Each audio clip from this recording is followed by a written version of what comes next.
Eccentric Unit, it's the Central Man here, so back again with another classic WWE pay-per-view review. So this time I'm going to review King of the Ring 1994 at the Baltimore Arena. Right now it's called the Royal Fountains Arena in Baltimore, Maryland on the 19th of June 1994. This pay-per-view took place on Father's Day.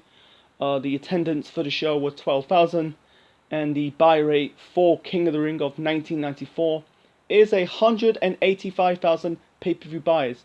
A decrease from the previous year's King of the Ring pay-per-view that got about 245,000 pay-per-view buys, because the main event of King of the Ring of 93 is Bret Hart versus Bam Bam Bigelow in the finals of the King of the Ring tournament that Bret Hart won the previous year.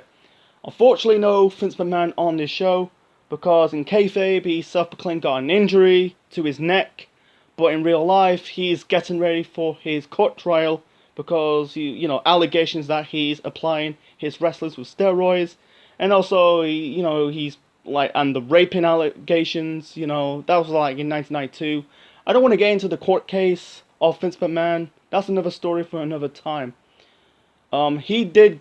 No, I don't think he was acquitted. I think he was found not guilty. So anyway, so the commentary for King of the Ring 94, we got Gorilla Monsoon, Macho Man Randy Savage, and Art Donovan. Art Donovan is a former American football player. He was terrible on commentary throughout the show. He was terrible. He has no clue about pro wrestling and the product. So why you brought a person who has no knowledge about pro wrestling? Why could you just have Jim Ross on commentary? I'd rather have Jim Ross on commentary than Art Donovan. Anyway, so the first match to kick off King of the Ring of 1994, we got the first quarterfinal match of King of the Ring of 94. We got Razor Ramon versus Bam Bam Bigelow. The funny part, before the start of this match, you had Razor Ramon throwing a toothpick. You know, the traditional Scott Hall, Razor Ramon toothpick throw. He threw it at Luna Vachon. That was funny. Typical, like, Scott Hall, Razor Ramon-esque. Bam Bam Bigelow reached the finals. Like I said earlier, he reached the final of the previous year's King of the Ring tournament. Unfortunately, fell short to Bret Hart. And this match was decent, to be honest. Bam Bam Bigelow's a good worker. Razor Ramon's a good worker. There's kind of chemistry between Razor and Bam Bam Bigelow. Like, yeah, one moment of the match you had Bam Bam Bigelow going for a flying headbutt, but Razor got out of the way.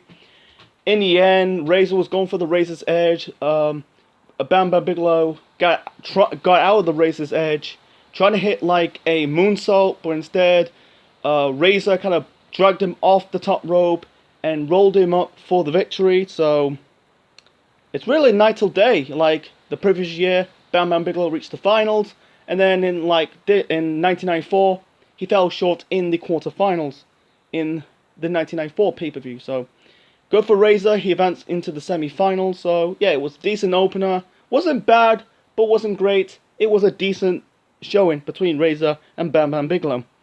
Okay, and then we got ROS, that is Owen R. Shyster, taking on Mabel. Not King Mabel. He won it the following year's King of the Ring tournament. I'm not going to touch that in the barge poll. Probably do it in the near future when I review King of the Ring of 1995. Anyway, so yeah, Mabel was doing the gimmick with Mo, Men of the Mission. It's basically doing the hip-hop gimmick. Yeah, this match sucked between IRS and Mabel. In the end, Mabel was going for like a top rope maneuver. ROS, basically trying to shaking the ropes, make Mabel to fall off. ROS pinned Mabel to get the victory, so he faced Razor Ramon in the semi-finals later that night. Then we got quarterfinal number 3.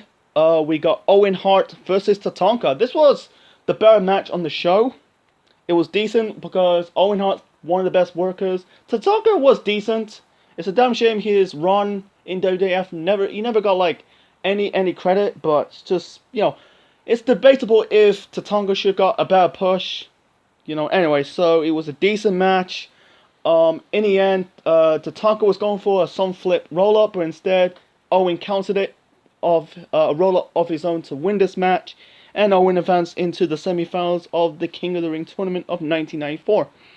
Then we got the finals, not the finals, the final quarterfinal match of King of the Ring 94. We got Double J, Jeff Jarrett taking on the 1-2-3 Kid, the future X-Pac.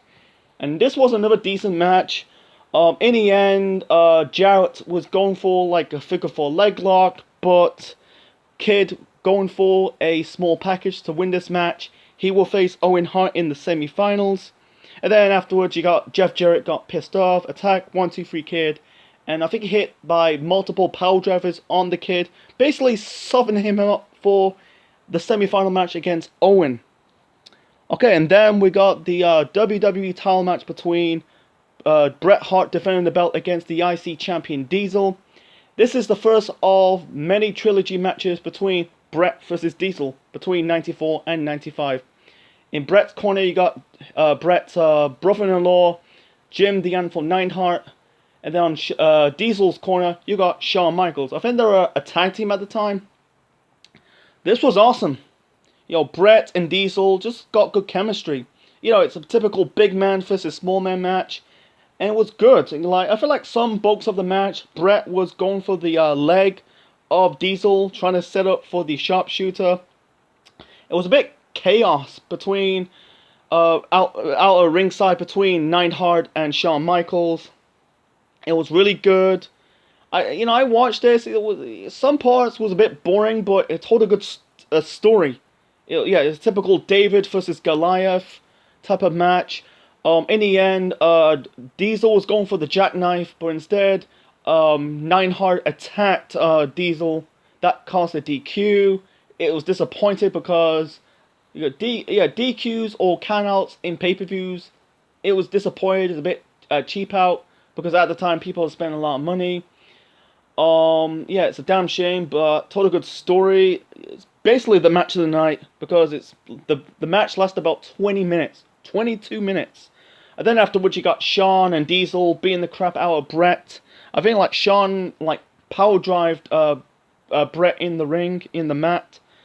Unfortunately, Bret and Shawn have to fight until 1996 and 97. Unfortunately, they had two more matches. Again, they had the rematch at the 1995 Royal Rumble pay-per-view that ended in a count-out. The roles was reversed. Bret was the champion, Diesel was the challenger. And then the blow-off was at the Survivor Series of 95, when Diesel was the champion and Bret was the challenger, and Bret managed to defeat Diesel, finally got the winner, and that was the end of the rivalry between Diesel and Bret. I don't think they had a match in WCW. I don't want to get into it. Another topic for another time. So anyway, it was a good match between Diesel versus Bret versus Diesel. Man, brain freeze. So yeah, the next match, we got the first semi-final match of the King of the Ring tournament. We got Razor Ramon versus IRS Owen R. Shyster. Not a good match. Actually, it was a very short match, but not a good match. IRS got some offense, but in the end, Razor hit the Razor's Edge onto IRS to win this match to advance into the final. And then we got the second semi-finals of the King of the Ring tournament. We got Owen Hart versus the 1-2-3 Kid. This was way better than the first semi-final match. It's a damn shame the matches in King of the Ring never got more time. In the end, Owen locked in the sharpshooter onto the 1-2-3 Kid. 1-2-3 Kid tapped out, so Owen will face Razor in the final. And then we got the WWF Tag Team Championship match between the Head Shrinkers. That is Samu and Fatu. Fatu's the future Rikishi, taking on Yokozuna and Crush. Yokozuna and Crush corner, you got Jim Cornette. I think it was the early carnations of Camp Cornette, and also you got Captain Lou Albano. Man, it's good to see Captain Lou. And then in the Head Shrinkers corner, you got Alpha. One half of the legendary Wild Samoans. This was boring, very boring in my opinion. In the end, you had Lex Luger trying to interfere the heel side. In the end, the Samoans, the Head Shrinkers got the victory and retained the tag team belts. And, it was bad because no chemistry. It was a bit sloppy. Crush is an okay worker. Yoko, he was 4 or 500 pounds. Yeah, no chemistry between the head shrinkers and Yoko and Crush. Anyway, moving on to the finals of the King of the Ring tournament. We got Owen Hart versus Razor Ramon. This was a good match. Like I said, like the other two matches in that tournament, the time was short. I don't know, I think it was about 6 minutes. In my opinion, it should have got like probably 10 to 15 minutes. It was a good match, typical big versus small match. In the end, basically, you know, I think it was Owen Irish whip Razor out of the ring, and then you got Neidhart attacked Razor Ramon. Owen hit like I think it was a diving elbow to win this match, and became the 1994 King of the Ring winner. And then the coronation was good. You know, Owen car promo telling the fans to show him respect. He doesn't want Jack Tunney to give Owen the crown, the cape, and the scepter. He wants his brother-in-law Jim the Anvil Neidhart, to give him the crown, the scepter, and the cape. And also Owen dubbed him as the King of Hearts. It's a damn shame for Owen he never got that push, because Owen was so red hot at the time. I think that Owen should have got that rocket strapped to him. Unfortunately, Owen came short at the following month's pay-per-view, that is SummerSlam 94. He lost to his older brother Brett in the steel cage match, because that makes the 1-1, because Owen defeated Brett at WrestleMania 10, and Brett will defeat Owen at the steel cage match at SummerSlam that year. It's a damn shame. I think they should have given Owen the championship, man, because he's got potential. You know, I think after that, you know, they demote Owen. You know, yeah, he became a tag team wrestler, become a multiple-time tag team champion with Yoko, Bulldog. I think he won the tag team championships with Neidhart. I might be wrong about this. No, and also Jeff Jarrett, of course, Jeff Jarrett. And also he became European champion and a 2-time IC champion. They should have really given him that belt, you know, give him a push. If I was booking it, I'd rather have Owen defeat Brett at SummerSlam, give him a run with the championship, and probably do the blow-off to the rivalry between Brett and Owen at WrestleMania 11. You can still push Diesel in the rest of 95, but at least Owen is the champion. But it's just what it is. I think the timing was wrong at the time. It was just the wrong time, because they were building up Diesel, because Diesel went on to win the belt at the end of 1994 against Bob Backlund in a house show. Okay, and then we got the main event. We got Jerry the King Lawler versus Roddy Piper. Yeah, this rivalry is built around, you know, Jerry the King Lawler talking shit to Roddy Piper, talking shit to his talk show, Piper's Pit. He talks shit to the sick kids of Toronto. It has one scene on Raw. You had this Roddy Piper fan. You had Lawler make him to kiss his feet.